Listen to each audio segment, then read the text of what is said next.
Depuis le début de cet article vivant, on parle des facteurs, de ceux qui acheminent notre courrier, mais les gens qui travaillent à la poste sont aussi ceux qui travaillent dans les bureaux de poste. Ce sont ceux qui s'occupent de la banque ou du mobile, par exemple. On va donner la parole à Magali, qui est conseillère clientèle à Aubagne.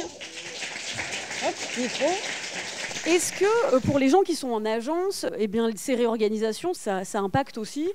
C'est exactement sur le même principe que ce qu'ont décrit les facteurs précédemment. La Poste joue sur le fait que nous avons 17 000 bureaux de poste en France. Ça, c'était le cas il y a une dizaine d'années. Malheureusement, nous perdons une grosse partie de nos bureaux qui se transforment. Mais vous avez tous été chercher votre courrier au petit magasin du coin, au coccinelle du coin. Alors on dit, ben voilà, le service public, c'est quand même encore mieux, puisque le bureau est ouvert beaucoup plus longtemps. À part que, ce qu'on oublie de dire, c'est qu'en bureau de poste, nous faisons aussi bien des opérations financières que des opérations de courrier, et que bien sûr, dans le petit commerçant de quartier, le petit commerce de quartier, vous n'avez pas le côté financier. Donc les réorganisations, là par exemple, nous, ça va mieux vous parler. On a 5 bureaux qui sont en réorganisation depuis le mois de janvier et nous perdons 25% des effectifs. Qu'est-ce que ça veut dire perdre? Alors, justement, la Poste ne peut pas faire de PSE. Elle ne peut pas faire de plan de licenciement. Elle se sert de la pyramide des âges, c'est-à-dire que nous avons une population vieillissante de salariés et de fonctionnaires, puisqu'en effet, on n'est plus que 20 et quelques pourcents de fonctionnaires. Et les gens qui s'en vont, les départs naturels qui partent, les agents, elle ne les remplace pas, et elle les remplace par de la force variable, la force de travail intérimaire. Et de réorganisation en réorganisation, elle se sert de cette force-là d'intérimaire pour pouvoir supprimer les postes petit à petit. Est-ce que quand on est dans les bureaux de poste, on a l'impression d'effectuer une mission de service public, ou c'est plus compliqué que quand on est facteur et qu'on distribue le courrier? Ça devient très compliqué, puisque là où vous aviez 3, 4, 5 personnes qui pouvaient vous servir avec des personnels, avec des positions titulaires, qui connaissent leur métier, qui ont un statut et qui sont là pour servir l'usager, on en vient à dans certains bureaux où nous n'avons plus que des intérimaires. Il n'y a plus un seul titulaire. Et quand on est intérimaire, c'est plus dur de se... Alors c'est plus compliqué parce que souvent les gens ils arrivent, ils ne sont pas formés, ils ne sont pas ce qu'on appelle habilités, parce qu'il faut savoir que je viens de dire, dans un bureau de poste, on sert le côté financier, le côté courrier. Donc bien souvent, comme on part au plus pressé, l'intérimaire peut servir ce qui est courrier, colis, lettres, mais par contre, on n'est pas en capacité de servir l'usager qui vient chercher de l'argent, qui vient chercher le côté financier. Est-ce que vous aussi, vous êtes soumis à des impératifs de rentabilité ou chronométrés, ou c'est moins le cas? Ah ben si, bien entendu. Ben, alors pour les forces, ce qu'on appelle les forces de vente, c'est-à-dire mon corps de métier, il y a les objectifs. Nous, on se transforme. Moi, je suis rentrée il y a une trentaine d'années. On était des conseillers financiers. On n'est plus des conseillers financiers, on est des vendeurs. Maintenant, on est suivi à la culotte, à la vente. Avant, on pouvait recevoir quelqu'un, le conseiller, puis dire, ben voilà, madame, je vous reçois, on reprend un rendez-vous dans 15 jours, vous aurez un peu réfléchi. Et non, maintenant, le client, l'usager, nous, on continue à vouloir dire usager, même si la Poste appelle ça des clients. Le client qui rentre dans le bureau doit sortir avec un produit vendu. Notre métier se transforme. Et le métier des chargés de clientèle, pareil. En bureau, on a beaucoup d'incivilités dues au problème du courrier.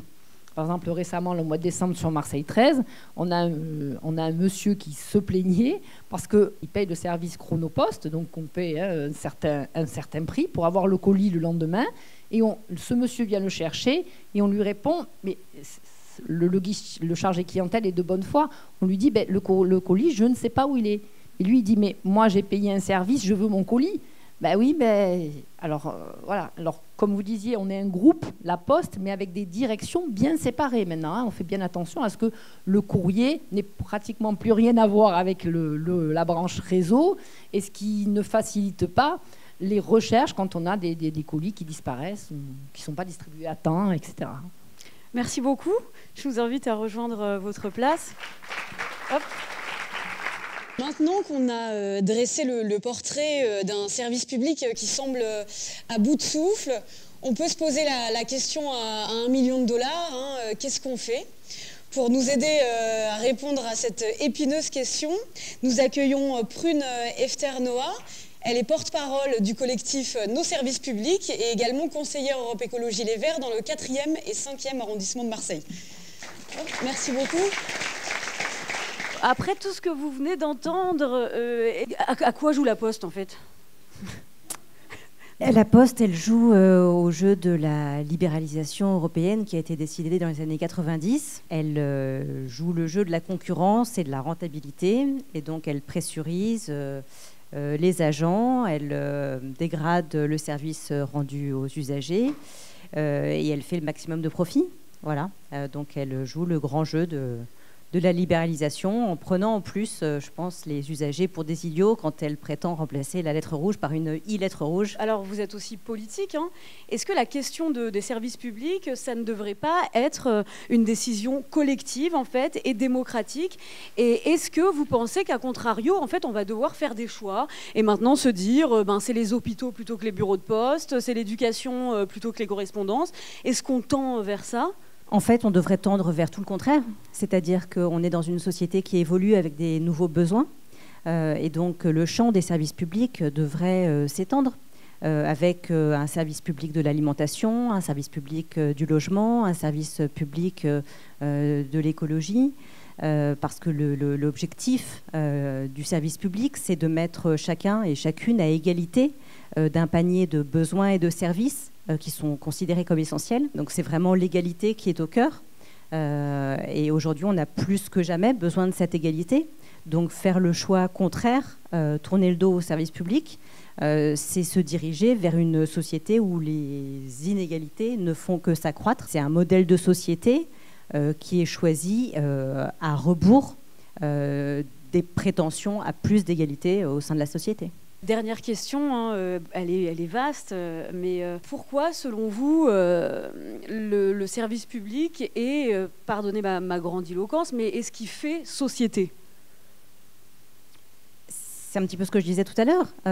Il fait société dans la mesure où il permet d'offrir des biens et services d'une bonne qualité et de façon accessible à tout le monde. Les deux termes sont importants, c'est-à-dire que ça doit être accessible et de qualité. Il ne s'agit pas d'offrir un service minimum dégradé aux plus pauvres. Le service public à la française, c'est un service public de qualité accessible à tous. Et ça fait société. Merci beaucoup. Merci. Je vous invite à rejoindre votre place. Ce soir, nous avons tenté de décrire les mécanismes à l'œuvre dans la destruction d'un service public. Malheureusement, la Poste n'est pas un cas isolé. Hôpital public, éducation nationale, SNCF.